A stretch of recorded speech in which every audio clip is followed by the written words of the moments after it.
Hello to you my fashion lovers, you are welcome back to my channel Trendy Nails and Hairs, the channel that is here to give you nothing but the very best in nails and hairs fashion.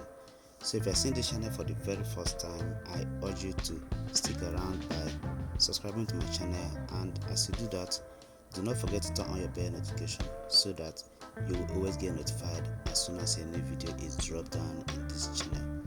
So in this video today, I've selected the best and most elegant pink acrylic nail designs for you my gorgeous queens. So just sit back and watch this video from beginning to end in order for you not to miss any slide, okay? And as you watch this video, kindly support my channel by hitting the like button, like the video, and also feel free to share this video to your friends and to your loved ones, and you can also save it for your later use.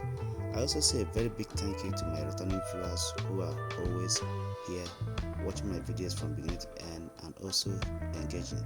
Thank you so much. Your effort in this channel is never taken for granted. So take care of you and see you in my next video. Bye for now.